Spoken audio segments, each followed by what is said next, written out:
কাঁচা আম ফুরিয়ে যাওয়ার আগেই বানিয়ে নিন কাঁচা আমের লাভ ক্যান্ডি। একটা ক্যান্ডি যাকে খাওয়াবেন সে এই ক্যান্ডির ভালোবাসায় বারবার আপনার কাছে ছুটে আসবে। এতটাই মজার এবং সুস্বাদু এই ক্যান্ডিগুলো খেতে, সেই সাথে নজর কাড়া তো দেখতে বটেই।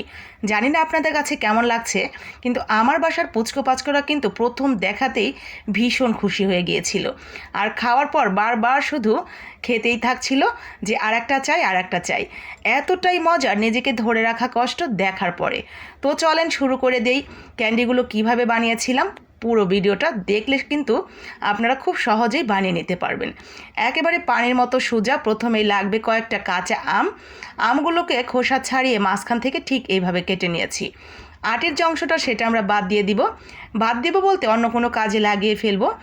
আর এইখানে যে পিওর আমটা সেটা দিয়ে আমরা ক্যান্ডিগুলো তৈরি করব। মাঝখান থেকে আর একটা ফালি দিয়ে নিব। প্রত্যেকটা আম থেকে 4টা করে ক্যান্ডি হবে।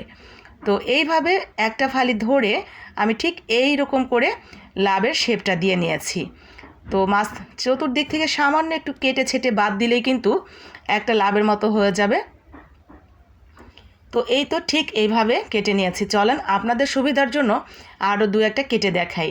যদিও আপনারা অনেক বেশি এক্সপার্ট, আমার থেকে আরও সুন্দর করে তৈরি করতে পারবেন, তবু আমার পেজে অনেক নতুন রাঁধুনি আপুরা আছেন যাদের সবে সবে বিয়ে হয়েছে, অথবা বিয়ে ঠিক হয়েছে, অথবা কিছু একটা চলছে কারোর সাথে। তারা কিন্তু এইভাবে আমার মতো করে লাভ ক্যান্ডিগুলো তৈরি করে যদি খাওয়াতে পারেন ভালোবাসার মানুষটাকে, ভালোবাসা জমে একেবারে মজবুত হয়ে যাবে। তো দেরি না করে চট করে বানিয়ে নিন প্রিয় মানুষগুলোর জন্য। আর আমার মতো যাদের পুচকো পাচকো আছে তাদের তো কোনো কথাই নেই, ছোটরা এই ক্যান্ডি খেতে ভীষণ পছন্দ করবে। আমার কিছু খুদে ভিউয়ার্সও আছে। তো খুদে ভিউয়ার্স মানে আমার সেই পুচকো পাচকোরা, আমার আপুদের, তারা যদি দেখে থাকো চট জলদি আম্মুকে বলো তাড়াতাড়ি ক্যান্ডিগুলো তৈরি করে দিতে। দেখো তারপর কি মজার হয় ক্যান্ডিগুলো খেতে। তো আমার কিন্তু কথা বলতে বলতে লাভগুলো বানানো হয়ে গেছে। এখন এগুলোকে আমরা একটু পানি দিয়ে ভিজিয়ে রাখবো কিছুক্ষণ। পানি দিয়ে কিছুক্ষণ ভিজিয়ে রাখলে টক ভাবটা অনেকটা উঠে যাবে, যার কারণে খুব একটা টক থাকবে না। তো আমরা 15 থেকে 20 মিনিট এটা ভিজিয়ে রেখে দিব টকটা উঠে যাওয়ার জন্য। 15-20 মিনিট পর পানিটা ফেলে দিয়ে আরও 2-3 বার ভালো করে ধুয়ে নিব। তারপরে এগুলো আমরা দিয়ে দিব গরম পানিতে। ফুটন্ত গরম পানিতে দিয়ে জাস্ট 1 মিনিট, 1 থেকে 1.5 মিনিটের মধ্যে এটা তুলে ফেলবেন। 1 থেকে 1.5 মিনিটের বেশি রাখা যাবে না, মানে কোনোভাবেই যাতে এটা অতিরিক্ত সিদ্ধ না হয়ে যায়। জাস্ট কালারটা চেঞ্জ হয়ে যাবে, তখনই আমরা তুলে নেব। তুলে নিয়ে গরম গরম থাকা অবস্থাতেই আমরা চিনি দিয়ে দিব। একটু বেশি করে চিনি দিবেন, আপনি কতটুকু তৈরি করতে চান সে অনুসারে দিয়ে দিবেন, কারণ চিনিরতেই কিন্তু আপনার এই ক্যান্ডিটা অনেকটা বেশি মিষ্টি হবে। চিনিটা দিয়ে ভালো করে নেড়ে চেড়ে আমরা এটা রেখে দিচ্ছি প্রায় 2 ঘন্টার জন্য। বেশিক্ষণ থাকলে সমস্যা নেই, কিন্তু কমপক্ষে 1.5 থেকে 2 ঘন্টা রাখবেন। 2 ঘন্টা পর আমরা আমগুলো তুলে নিব, আর শিরা থেকে কিছুটা শিরা বাদ দিয়ে অল্প একটু শিরা কড়াইতে দিয়ে দিব। পুরো শিরাটা দিয়ে দিলে কিন্তু অনেকটা সময় ধরে জাল করতে হবে, আমগুলো গলে যাওয়ার সম্ভাবনা থাকবে। অল্প একটু শিরাটা জাল করে একটু ঘন করে আমরা আমগুলো দিয়ে 1.5 থেকে 2 মিনিটের মধ্যেই গায়ে গায়ে লাগা যখন হয়ে যাবে শিরাটা তুলে নেব। ও হ্যাঁ, আমি একটু লবণও দিয়েছিলাম ওই শিরাটার মধ্যে সামান্য করে, ভিডিওটা অন করতে ভুলে গিয়েছিলাম, তার জন্য সরি।